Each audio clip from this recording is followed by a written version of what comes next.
et bienvenue pour une nouvelle vidéo Book Haul. Donc je n'ai pas beaucoup acheté de romans, vous n'avez déjà d'ailleurs pas eu de Book Haul pour le mois d'août. Et là dans ce Book Haul je vais un peu mixer fin août, parce que j'ai eu des cadeaux, et celui de septembre. Donc il y a certains livres que vous avez déjà vus dans des updates lecture, dans des piles à lire. Comme d'habitude j'ai du e-book et j'ai du papier, donc je vais commencer par le papier. Il n'y a pas d'ordre chronologique mais c'est plus simple comme ça. Et donc le premier livre que je me suis acheté moi du coup, parce qu'il était dispo sur Vinted, il s'agit de Endgame, la clé du ciel, donc le deuxième tome, qui est écrit par James Frey. En fait, j'ai vraiment beaucoup aimé le premier tome, et j'ai fait mes petites recherches, je cherchais le livre. Le livre comme quand même 8 € de base, et j'ai pas envie de mettre 8 €. Donc sur Vinted, je l'ai eu moins cher. Donc j'en ai profité. Pour ceux qui ne connaissent pas Endgame, il s'agit de l'histoire de 12 adolescents qui font partie de 12 tribus originelles de notre monde. Et en fait, ils cherchent à déjouer l'apocalypse qui est mise en place par des extraterrestres. Sauf que les extraterrestres sont un peu coquins et ils font un jeu du coup pour éviter l'apocalypse. Ils sont cool, hein. Ils sont vraiment cool. Donc j'avais beaucoup aimé le premier tome et là j'ai hâte de savoir la suite. Ensuite, un livre qu'une de mes meilleures copines m'a acheté et je m'y attendais tellement pas. Il s'agit du dernier Sophie Talmen, Va où le vent te berce, qui est publié chez Albin Michel. Donc j'étais super émue quand elle me l'a offert, parce qu'elle me l'a offert comme ça. C'était pas mon anniversaire ou rien du tout, elle m'a dit juste il n'y a plus le salon du livre en Bretagne, tu voulais à tout prix voir Sophie Talmen, donc je te l'ai pris parce qu'elle avait été la voir. Donc il est même dédicacé à mon nom. Donc franchement un super cadeau. J'ai vraiment hâte de lire ce roman-ci parce que le sujet c'est sur les berceurs de bébés en hôpital. Je ne sais pas de quoi ça parle, à part que c'est ce sujet-là et je trouve ça trop choupi. J'ai vu des vidéos partout sur internet et je pense que vous en avez peut-être vu et moi ça me touche, je trouve ça trop mignon. Bref, du coup j'ai vraiment hâte de le lire. Ensuite, un autre cadeau aussi, oui, franchement mes copines n'arrêtent pas. Il s'agit des 3 premiers tomes de Black Rose Alice, écrit par Setona Mizushiro et qui sont publiés chez Kazé. Donc voilà, les superbes, j'ai envie de dire les superbes couvertures. Moi je suis un peu gore quand même, hein. Je ne sais pas de quoi ça parle. On l'a acheté parce qu'en fait quand on était plus jeune, quand on était au lycée, ouais c'est ça, on était fan de la première série de cet auteur qui s'appelait L'infirmerie après les cours, qui est franchement un manga qui est en 3 tomes mais qui retourne l'esprit. Et j'espère que ce sera le même genre, parce qu'on avait vraiment beaucoup aimé, ça abordait pas mal de thématiques, donc on verra. J'aime beaucoup le fait que ce soit Alice, hein. Je sais pas, ça me fait penser à Alice au Pays des Merveilles. Et puis la couverture aussi, là, avec la petite demoiselle reine, les roses derrière. Donc on verra, je me laisse la surprise. Ensuite, bon là c'est pas vraiment à moi, c'est un prêt. Il s'agit de Sorcière, la puissance invaincue des femmes, que vous avez déjà vu dans le Pumpkin Autumn Challenge, de Mona Chollet. Et donc en fait c'est un livre que m'a prêté une de mes meilleures amies, qui l'a adoré. Comme vous voyez je suis en train de le lire et j'adore. C'est un chemin de réflexion.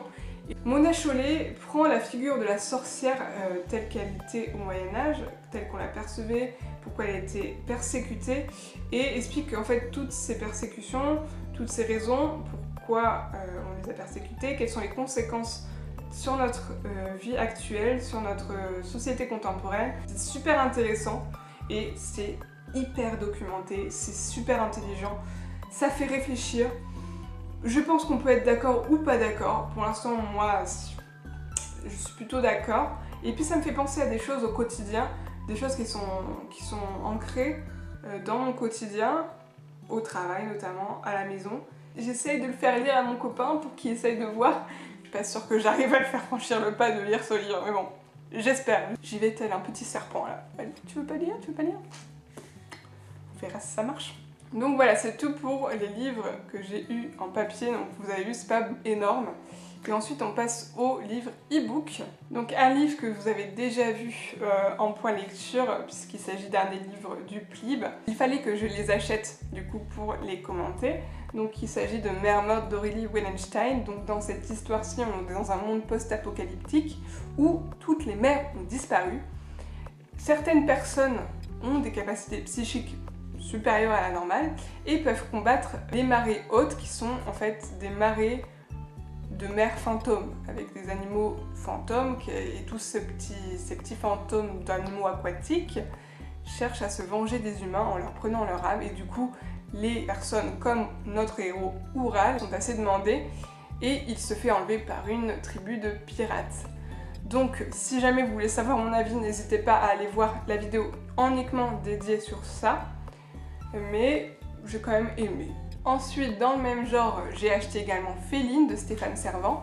Donc pareil, le point de lecture est disponible sur la chaîne. Et dans cette histoire-ci, on découvre Louise. Louise qui est une jeune fille qui a subi un petit traumatisme en fait. Et un beau jour, elle voit une de ses camarades avec énormément de poils sur le corps. Et du coup, grosse body shaming, on va dire ça comme ça. Hein. En gros, il se moque de la pauvre fille. Sauf qu'en gros, toutes les jeunes filles aux alentours, y compris elles, vont se transformer. Et vont se transformer en félines, donc ces jeunes femmes qui vont se couvrir de poils, pousser les crocs, voire mieux la nuit. Vraiment comme des chats. Leur vie est complètement bouleversée, les gens les détestent en gros. Enfin voilà, c'est assez horrible ce qui leur arrive. Pareil, si jamais vous voulez mon avis, j'ai vraiment pas mal aimé. Je vous le dis déjà. Allez voir la vidéo sur la chaîne. Ensuite, j'ai acheté L'heure de vérité de Sarina Bowen, le 4e tome de la série Ivy Years, qui est, je pense, auto-édité, mais je suis pas sûre. Et je ne sais pas de quoi ça parle. Vu qu'il s'agit d'un 4e tome, j'ai pas trop regardé la couverture, mais bon, comme souvent dans les séries de romans, les tomes sont indépendants, même si souvent c'est le même groupe d'amis. Le premier tome, je l'ai dans ma palle, donc je commencerai par celui-là, avant de lire celui-ci. Dans le premier tome, c'est une jeune femme qui était admise à l'université pour une bourse étudiante sportive, je crois qu'elle faisait du hockey, sauf qu'elle se retrouve handicapée. Donc j'ai vraiment hâte de voir comment l'handicap est traité, et j'espère que ça sera pas trop plein de cucu, mais on verra bien. Mais apparemment elle est très bien notée, les gens en sont très contents, donc généralement c'est qu'il y a un petit peu de qualité derrière. Et enfin, le dernier roman que j'ai acheté, il s'agit du tome 4 des Kerguelen, intitulé Célène d'Aurore Eileen.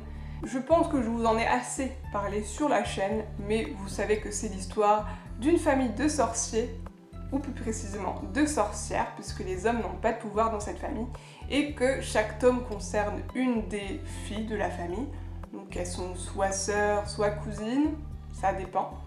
Donc on avait commencé par Thaïs, il y avait eu Johanna ensuite, la 3e était Nina, et ensuite Célène maintenant, dont le pouvoir est de parler aux animaux. Elle en a fait son métier, elle est vétérinaire, sauf qu'elle va avoir affaire à un animal assez particulier. Donc c'est mes petites lectures du Pumpkin Autumn Challenge, hein, vous savez, ambiance sorcière, famille, tout ce qu'on veut. Donc j'ai hâte de le lire, et il va être lu prochainement. Donc voilà pour ce petit book haul. Je continue dans ma lancée de ne pas faire trop d'achats, même si j'en ai envie. Mais j'essaie de vider ma palle hein, et ça marche pas trop mal en ce moment, franchement. Donc sur ce, si vous avez lu un ou plusieurs de ces livres, n'hésitez pas à me dire ce que vous en pensez en commentaire. Si vous avez des suggestions qui y ressemblent, en commentaire également. Et moi je vous dis à bientôt dans une prochaine vidéo et bisous bisous.